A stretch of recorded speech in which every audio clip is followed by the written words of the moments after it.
avant, Imaginaire aussi. exactement, avant de se lancer. Mhm. Et donc, ce sont tous ces freins qui nous empêchent donc de pouvoir de manière sereine Mhm. s'investir dans une activité entrepreneuriale et véritablement la réussir. Et s'il y a un dernier point que je peux rajouter en termes de freins, c'est le manque de, je dirais, ce que j'appellerais le manque de compétences et de formation.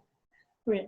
Donc, voilà, des compétences qui sont nécessaires à la gestion d'une entreprise, par exemple, tout ce qui est management des équipes, tout ce qui est gestion de la comptabilité, tout ce qui est même élaboration d'un business plan, Oui. etc.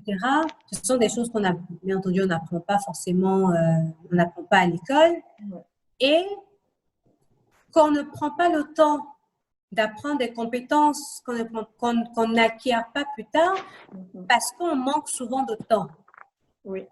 Du fait qu'on a notre famille à gérer, ce qui prend beaucoup de temps, en plus de notre entreprise. Donc, on n'a pas forcément beaucoup de temps pour pouvoir améliorer nos compétences dans ces secteurs qui sont, dans ces domaines qui sont indispensables pour pouvoir gérer une entreprise. Donc, on a souvent des entreprises qu'on crée qui marchent assez bien au départ, mais Oui.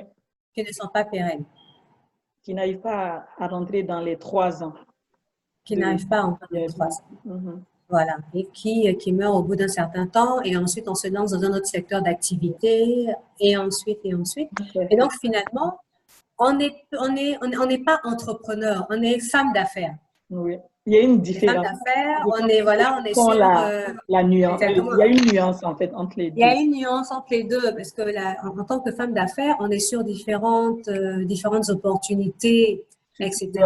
Mhm. Voilà, parce que ça va nous apporter une certaine sécurité financière, etc. Alors que l'entrepreneur, c'est celui qui bâtit une entreprise sur la base d'une vision, Oui. dans une optique je dirais, dans une optique de pérennité. En réalité, pour véritablement apporter de la valeur. Mhm.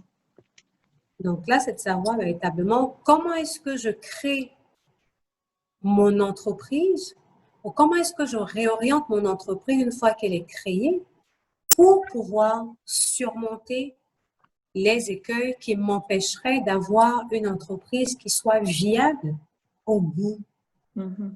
de quelques années. Tout à fait, tout à fait. Donc déjà, je reviens sur le point dont j'avais parlé tout à l'heure, qui est la vision.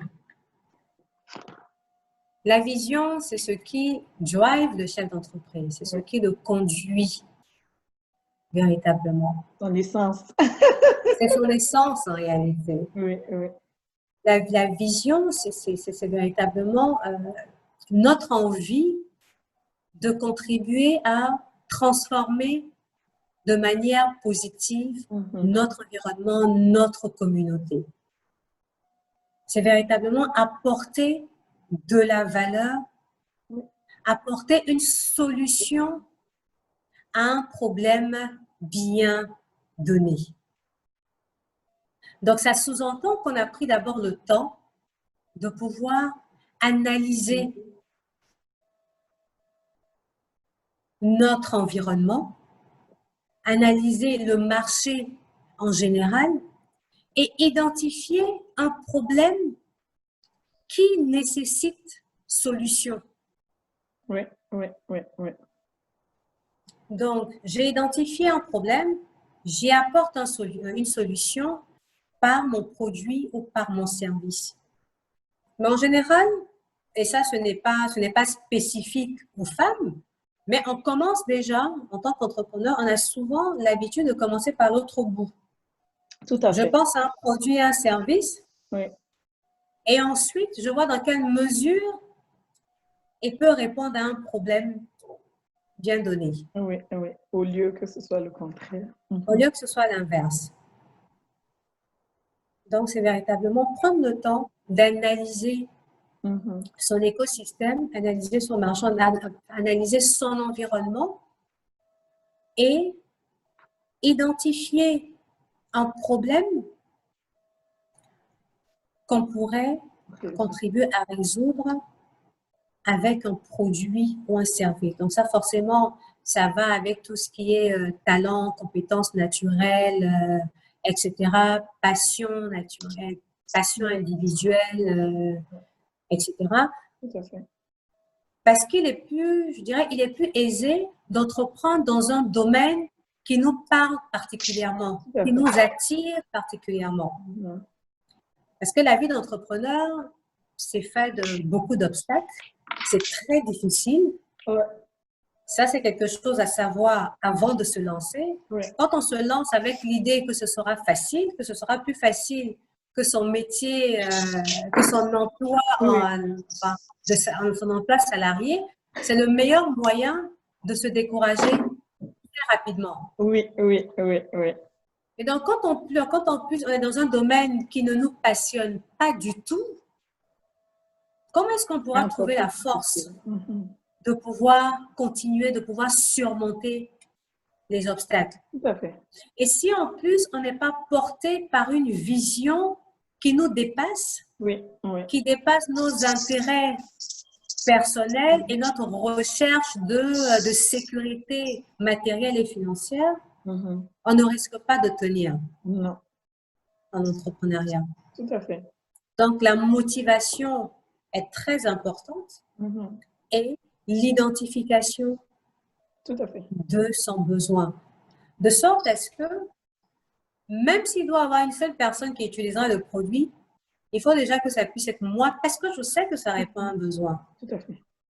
Et un besoin que j'ai mûrement identifié, que j'ai, je dirais que j'ai, que je sais en fait être un problème que des gens rencontrent, que ce soit les gens de mon entourage proche ou mon entourage lointain, que je sais que ces personnes rencontrent. Donc, quoi qu'il arrive, ils auront besoin d'une solution. Et donc, si je présente mon produit, mon service comme étant la solution à ce problème, bien comme il se faut, il n'y a aucune raison que des personnes qui rencontrent le problème identifié ne soient pas attirées par mon produit ou par mon service. Et donc, connaître sa cible. Je décide de me lancer. J'ai identifié un problème. J'ai un produit, un service qui répond à ce problème. Donc, ça signifie que j'ai pris le temps d'identifier quelle est ma cible. Oui. Faire une étude de marché, quoi. Ou... Une étude de marché. Donc, après, ça peut être une étude de marché très structurée, etc. Ça peut être une étude de marché un peu moins structurée en fonction des moyens qu'on a. Mais il est important de savoir quelle est la cible qu'on target dans notre business. Le plus souvent, on se dit, je veux toucher tout le monde. On ne peut pas vouloir toucher tout le monde. Tout à fait. Si on a pris le temps d'identifier un problème, c'est qu'on sait qu'il y a un certain type de personnes qui rencontrent ce problème. Donc, on a sa cible. Et ensuite, quand on développe son business, on étend sa sphère. Mais quand on veut toucher tout le monde, en même temps, finalement, on touche moyennement les gens parce qu'on n'a pas un message qui soit pertinent et qui soit percutant. Donc, connaître sa cible permet de bien définir quels sont les éléments qu'on va utiliser pour pouvoir convaincre sa cible en mettant bien en exergue le fait, le besoin, l'aspiration de ma cible et mon produit, mon service qui vient répondre à ce besoin. Donc, ça sous-entend que j'ai également besoin de connaître un tant soit peu ma concurrence. Je veux me lancer, j'ai un produit, j'ai un service. Il est important que je sache, est-ce que je rentre, je viens en innovateur, donc je lance un produit qui n'existe pas du tout sur le marché, mais si un produit, il y a des produits, quelles sont les offres de mes concurrents, quelles sont les caractéristiques de ces offres, Oui, oui. et que je sois capable de me dire, en fonction donc des besoins, des aspirations de ma cible de clientèle et de ce que la concurrence offre, quels sont, moi, mes facteurs clés de différenciation? Oui. En quoi est-ce que je me différencie de ceux qui sont déjà sur le marché? Et connaître également ses forces et faiblesses. Exactement. De sorte à ce que je puisse apporter quelque chose de différent à ma cible, qui l'emmène, qui la pousse à venir vers moi plutôt que de continuer à aller chez mes concurrents qui étaient déjà établis avant que moi je ne pénètre le marché. Donc, ce sont des éléments qui sont très, très importants et qui nous permettent de pouvoir définir quel est le positionnement de notre produit ou de notre service. Tout à fait. De sorte à ce qu'il y ait une idée bien précise qui imprègne l'idée, qui imprègne l'esprit de ma cible lorsqu'il pense à mon produit ou mon service. De sorte à ce que lorsque je communique, lorsque je parle de mon produit, de mon service, il y ait un élément clé, un positionnement clé que je mets en avant pour me différencier, pour me démarquer de la concurrence. Et tout à l'heure, je parlais un peu plus tôt du fait qu'en tant que femme, on a souvent tendance à se lancer dans des secteurs d'activité qui sont dits féminins. Donc, on se retrouve très nombreuses dans les mêmes secteurs d'activité. Tout à fait. Donc, on se retrouve dans un environnement concurrentiel qui est assez exacerbé. Et donc, plus on a des concurrents, et plus il est nécessaire de se différencier. Je vais prendre un exemple simple. Je décide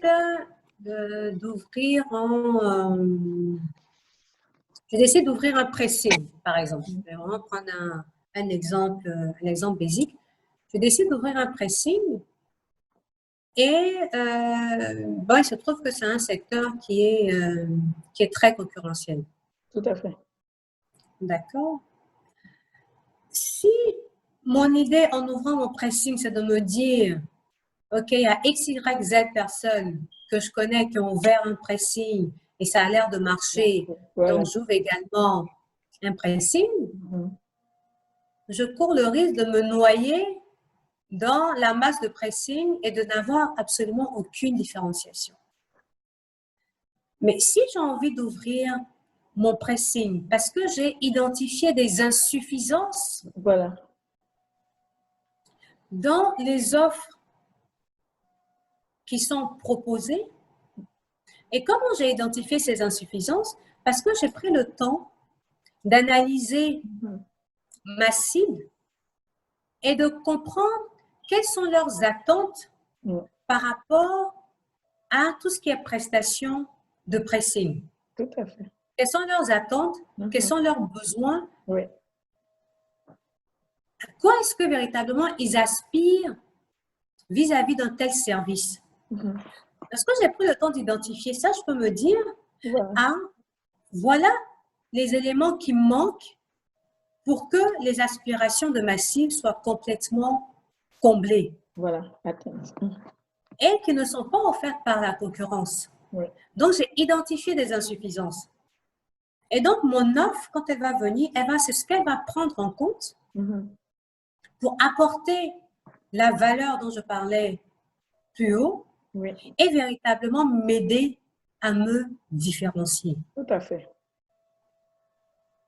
Donc, quand on est dans cette démarche, on a véritablement plus de chances Mhm. d'avoir une entreprise qui, parce qu'elle va se démarquer, Mhm. pourra obtenir donc des parts de marché, Oui, aller dans une démarche d'augmentation de son chiffre d'affaires oui, et donc pouvoir se développer d'année en année.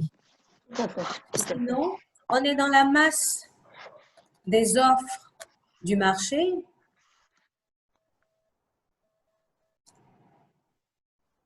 On se bat tous Oui, oui, oui. sur la même cible, sur les mêmes parts de marché.